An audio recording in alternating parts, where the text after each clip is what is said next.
Audio Jungle.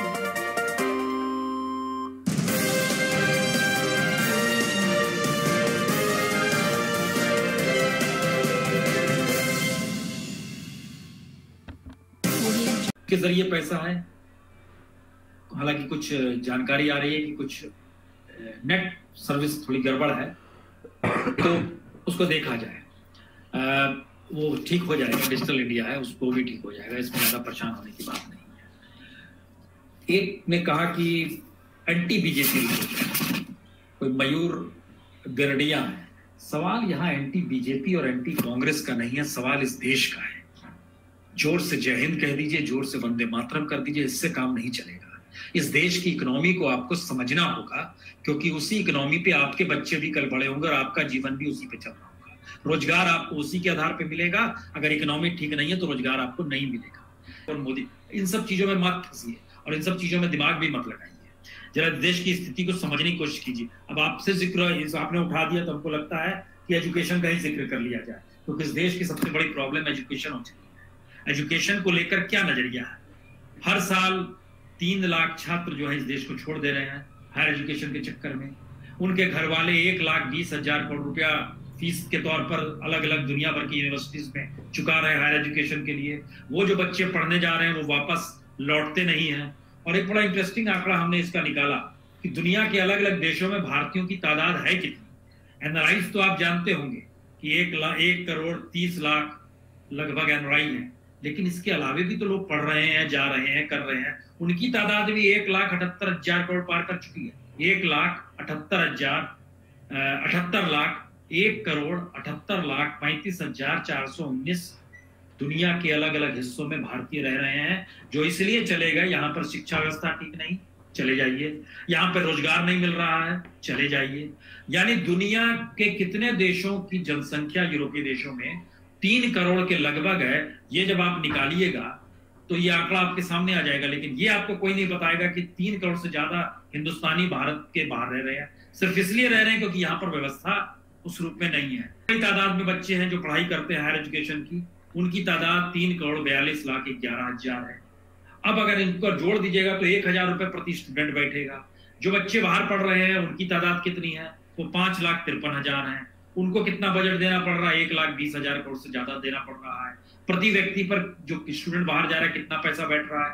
2,16,958 रुपया। हम एक असमानता का पैमाना भी है और इस देश के भीतर की जो परिस्थितियां हैं उसको भी समझने की जरूरत है। 50,000 करोड़ के लगभग है और निजी स्कूल का जो मुनाफे का बजट है वो 8 लाख करोड़ का हो जाता है। अब आप क्या कीजिएगा? सर्व शिक्षा अभियान इस देश में चलाया जाता है। जिन बच्चों को 18 साल को वोटर मान लिया जा रहा है उनकी स्थिति क्या होती है और जिस परिस्थिति में रहते हैं, लगभग 20% बच्चे 5वीं तक पढ़ाई छोड़ देते हैं, 36% 8वीं तक पढ़ाई छोड़ चुके होते हैं और 12वीं तक पहुंचते पहुंचते सिर्फ 48% बचते हैं। यानी 52% बच्चे पढ़ाई छोड़ चुके होते हैं। कि कौन सी परिस्थिति है जो हमारी पूरी की पूरी एजुकेशन की स्थिति है। विदेश में जो साइंस, इंजीनियरिंग, मेडिकल की पढ़ाई कर रहे हैं, रिसर्च कर रहे हैं, उसमें सिर्फ 5% बच्चे बाहर लौटते हैं अपने हिंदुस्तान में। सब बाहर ही रह जाते हैं। क्यों नहीं लौटना चाहते हैं? इतनी शानदार व्यवस्था है, इतनी शानदार इकोनॉमी है, इतनी शानदार आंकड़ों की पूरी सरपट दौड़ती जमीन है जिस पर सरकार सत्ता अपने तौर पर बता रही। ऐसी कौन सी परिस्थिति आ गई है जिसमें आप वापस देश नहीं लौटना चाहते हैं? यहाँ रहिए। 75% साइंटिस्ट अमेरिका में हैं भारत के। यानी हमारे यहाँ कितने फीसदी हैं वो चंद हथेलियों पर गिने जा सकते हैं, 1-2%। 75% अमेरिका में हो गए, बाकी दुनिया में फैले। ये स्थिति अगर इस रूप में आ रही है तो इसका जवाब आपके पास क्या होगा? जितना पैसा भारत से जा रहा है, भारत की एजुकेशन सिस्टम ऐसा हो गया है कि अब पैसा भी आना बंद हो गया है, क्योंकि भारत में बच्चे पढ़ने नहीं आते हैं। मनमोहन सिंह ऐसे थे, मोदी जी ऐसे थे, आप साहब ऐसा कह रहे हैं। चलिए आज उसके आंकड़े बताते हैं।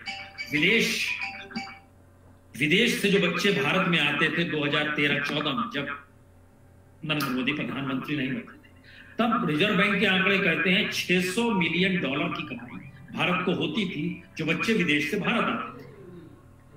2017-18 जो पिछला साल है उसमें जो है घटकर $1.9 बिलियन से जो हमारा $600 मिलियन जो कमाई हो रही थी वो घटकर $479 मिलियन हो गया। यानी लगभग $125 मिलियन की कमी आ गई। जाते थे, भारत का पैसा जो जाता था वो $1.9 बिलियन जाता था। 2017-18 में कितना जा रहा है? $2.8 बिलियन, यानी तकरीबन $1 बिलियन हम बाहर दे रहे हैं। $1 बिलियन के डॉलर का लगभग मतलब ये होता है लगभग 201 अरब 88 करोड़ रुपया। ये बढ़ गया, यानी 117 अरब रुपए दिए जाते थे 2013-14 में बाहर भारत के चले जाते थे पढ़ाई के लिए, और अब जाने लगे हैं 201 अरब रुपए। और फिर दुनिया में कंपटीशन करने की स्थिति में यह आया था। एक कोई सुरेंद्र सैनी है, कहते हैं 60 सालों से सो रहे थे क्या? अरे हुजूर, हर कोई जाग रहा था। मुश्किल यह है कि हर दौर में ये बातें कही जाती हैं, लेकिन ज्ञान की जरूरत इसलिए ज्यादा है, ज्ञान और बुद्धि में भी अंतर होता है। ज्ञान की जरूरत इसलिए ज्यादा है क्योंकि मौजूदा वक्त के बाद आप अपने भविष्य को देख सकते हैं। अतीत के भरोसे आप मौजूदा वक्त को देख सकते हैं, लेकिन अतीत के भरोसे आप भविष्य को नहीं देख सकते। इन चीजों का जवाब किस रूप में दिया जाए, ये खैर एक अपने तरीके की चीजें लिखी है कि 18 बरस से लेकर 29 बरस तक के जो बच्चे हैं उनकी बेरोजगारी का परसेंटेज जो है 17% तक पहुंच चुका है। मसला ये नहीं है कि जो सांख्यिकी विभाग है सरकार का, उसके डाटा जब 6% पार करने के जिक्र कर रहे हैं, जिसको सरकार छुपा रही है, और इसको कहा जा रहा है 45 साल में सबसे खराब स्थिति रोजगार की है। हम एक दूसरी स्थिति आपको बता रहे हैं कि हिंदुस्तान धीरे धीरे फैल रहा है, लेकिन वो विस्तार जो है असमानता के साथ बहुत ज्यादा व्यापक हो रहा है। लोगों की तादाद बढ़ रही है, लेकिन असमानता उतनी ही तादाद में बढ़ रहा है। तो जो पूरी इकोनॉमी है, वह इकोनॉमी अपने तौर पर 8 से 9% के हिस्से में लगभग सारी है। उसमें हाल में यह आया था कि इस देश के 9 परिवार ऐसे हैं जिनके पास इस देश की 50% इकोनॉमी है, संसाधन है। तो असमानता का पैमाना ये दुनिया में कहीं आपको देखने को मिलेगा नहीं जो भारत। लेकिन दोबारा लौटिए नौकरी। सरकारी नौकरी जो इस देश के भीतर में है वो है 1,72,71,00,000 सरकारी नौकरी। प्राइवेट नौकरी 1,14,22,00,000 सरकारी नौकरी। दोनों को मिला दीजिएगा जो सरकारी और प्राइवेट नौकरी है, तो ये लगभग 3 करोड़ के लगभग बैठे हैं। लेकिन दूसरी तरफ 45 करोड़ लोग असंगठित क्षेत्र में काम कर रहे हैं। सबसे बुरा असर नोटबंदी में इन्हीं पर पड़ा था, और इसी क्षेत्र को लेकर या इस क्षेत्र में काम करने वाले लोगों को लेकर हमारे पास कोई प्लानिंग नहीं है। ले रहा है उसकी सेवा करें, जनता का पैसा ले रहे हैं, आप जनता की सेवा कीजिए, लेकिन उसका अपना बैंक बैलेंस बढ़ता है और जनता का पैसा धीरे धीरे बैंकों से गायब होते चला जाता है। एक दूसरी स्थिति बताते हैं, एक एजुकेशन का मसला है, दूसरा हेल्थ का मसला है। हेल्थ बजट हमारे यहाँ वो भी लगभग 50,000 करोड़ का, लेकिन प्राइवेट सेक्टर में अगर आप जाइएगा तो आपको पता चलेगा 6 लाख करोड़ प्राइवेट सेक्टर का है, और उसको लाभ देश का जो बजट है उससे ज्यादा लाभ प्राइवेट सेक्टर के हेल्थ सेक्टर, प्राइवेट सेक्टर में जो हेल्थ सेक्टर है उसको हो जा रहा है। इसका मतलब यह है कि हमारे यहां पैसे वालों के लिए पूरा सिस्टम है, और जो मोहताज है उसके लिए कोई सिस्टम नहीं है। और सिस्टम कैसे काम करता है इसका एक बेसिक नजरिया कानून व्यवस्था से भी। हमारे यहां पुलिस बल जो है 14 लाख पुलिस बल है, सिक्योरिटी फोर्सेस पूरे देश में, और इसका बजट जो है वो 54,000 करोड़ का है। 14 लाख पुलिस वालों का बजट 54,000 करोड़ का। और दूसरी तरफ जो निजी सिक्योरिटी है, प्राइवेट सिक्योरिटी जिसको हम कहते हैं, उनकी तादाद इस देश में 70 लाख है, और उनका बजट 70,000 करोड़ पार कर चुका है, जो अगले 1-1.5 वर्ष में 90,000 करोड़ का हो जाएगा। इसका मतलब यह है कि क्या इस देश के भीतर ऐसी स्थिति आ रही है जिसके पास पैसा है वह एक अपना सिस्टम देश के भीतर भी बना सकता है, जिसमें उसकी अपनी सिक्योरिटी होगी, अपने तरीके होंगे। क्योंकि मंत्री बनने के बाद तो आपको Z security, Y security, Y security मिलती चली जाएगी, और वो जनता के पैसे पर ही वो पूरी सिक्योरिटी होगी, और जनता की हालत जो भी जिस रूप में हो रहा है। यहाँ मसला क्या है? हमको लगता है दुनिया के किसी भी देश से तुलना करेंगे तो बात होगी भारत की जनसंख्या इतनी ज्यादा। चलिए इसका एक आंकड़ा आपको और बताते हैं। 1970 में भारत में प्रति व्यक्ति आय 65,789 थी। चीन में 66,675 रुपए की सालाना थी, जो 1970 का जिक्र आपसे कर रहे हैं। अभी की तुलना में, जो अभी का जो रुपया डॉलर के मुकाबले है। लेकिन 1970 के बाद अगर 2018 में आते हैं तो भारत में प्रति व्यक्ति आय क्या है? 1,13,000। चीन में क्या है? 6,46,000। तो ऐसा कौन सा कमाल वहां पर, कौन सी गवर्नेंस जो कि आपको ऐसी स्थिति में लेकर ही नहीं आई? ये समझना होगा कि आखिर किसान गाड़ी में क्यों नहीं घूम सकता है। ये समझना होगा कि हमारे यहाँ कोऑपरेटिव सिस्टम आखिर में क्यों पॉलिटिशियंस के हाथ का खिलौना बन जाता है। ये समझना होगा कि पॉलिटिक्स अपनी बिसात के लिए इस देश की तमाम परिस्थितियों को उसके अनुकूल बनाने की दिशा में क्यों निर्णय लेती है और क्यों ऐलान करती है और क्यों बढ़ती चली जाती है। ये सारी चीजें हैं। हमको लगता है कि एक और चीज है, हमारा एजुकेशन धीरे धीरे एक ऐसी स्थिति में चलते चला जा रहा है जहां पर आपके पास रोजगार बचेगा या नहीं बचेगा अंतर्राष्ट्रीय तौर पर, जब आप क्योंकि अब तो सीमा खत्म हो रही है, डॉलर और रुपए की सीमा खत्म हो गई। तो डॉलर और रुपए की जब सीमा खत्म हो गई तो एजुकेशन की खत्म हो गई। कुछ ज्यादातर लोग इलाज के लिए विदेश चले जाते हैं, इसका मतलब वो सीमा भी खत्म हो गई। हमारे वित्त मंत्री ही मौजूदा वक्त में मान लीजिए न्यूयॉर्क में इलाज करा रहे हैं, जिनके पास पैसा होता है वो बाहर चले जाते हैं। हमारा अपना हेल्थ सेक्टर इतना कमजोर क्यों है? क्योंकि अगर हमारी इकोनॉमी दुनिया में 6ठे नंबर पर आ गई है तो हमारा हेल्थ सेक्टर 6ठे नंबर पर क्यों नहीं आ रहा है? टेंशन है, तनाव है, एग्रीकल्चर बेस्ड इकोनॉमी बना रहे हैं जिसका एक योगदान है। अगर ये सारी चीजें आप कर ही रहे तो आप एक चीज बताइए, हिंदुस्तान की राजनीति सस्ती क्यों नहीं होती है? वो महंगी क्यों होती जा रही है? वहां चुनाव लड़ना महंगा क्यों हो रहा है? एक आम शख्स गांव से उठे बोले मैं भी चुनाव लड़ूंगा, मैं चैलेंज करता हूं कि फला व्यक्ति को मैं, मसलन आप कोई भी नाम ले लीजिए, कोई सूरत में खड़ा हो जाए एक आम आदमी कि मैं ऐसा सोचता, या कोई स्कॉलर खड़ा हो जाए, कोई जानकार खड़ा, कोई इकोनॉमिस्ट खड़ा हो जाए। अरविंद सुब्रमण्यम सरकार के इकोनॉमिक सलाहकार हो सकते हैं और बाहर निकल के कह सकते हैं जनाब ये क्या डिसीजन आपने लिया, नोटबंदी का क्या ले लिया। उन्होंने एक किताब लिख डाली उस पर, लेकिन वो शख्स कल चुनाव लड़ने जाए तो उसकी जमानत जब्त हो जाएगी। रघुराम राजन। तो इसका मतलब ये है कि हम लोग अभी भी उस पारंपरिक सामाजिक ढांचे को, उस लोकतंत्र के आश्रय ढोना चाहते हैं जिसको आर्थिक और सामाजिक तौर पर नकारने के लिए हम स्पेशल लोगों के साथ जुड़ भी रहे हैं। डेमोक्रेसी का राग हम लोग लगातार अपनाते हैं। यहां पर दलितों की तादाद कितनी? 16.63%।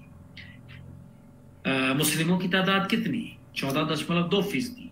दोनों को जोड़ दीजिएगा तो कितना होगा? 30%। 30% दलित और मुस्लिम हिंदुस्तान में क्या कर रहा है? यानी लगभग 37-38 करोड़ लोग क्या कर रहे हैं? 2011 का सेंसस के हिसाब से बात करें, ये लोग क्या कर रहे हैं? डेमोक्रेसी में इनका योगदान किस रूप में होना चाहिए? जितनी कमेटियां बनी, इनको लेकर कमेटियां बनी, कमीशन बने, उनकी आर्थिक और सामाजिक विपन्नता पर उसने सवाल उठाए, ठीक करने की बात की, लेकिन ये तो लगातार ही किया जा रहा है। कैसे आंकड़े दिया? क्या इनके गरीबों के गरीबी में कितनी है आंकड़े दिए जाए तो वहां भी आप देखना शुरू कीजिएगा कि कितने लोग काम कर रहे हैं। मुस्लिम से 4.4% ही सिर्फ प्रोफेशनल्स हैं, 1.3% क्लर्क हैं।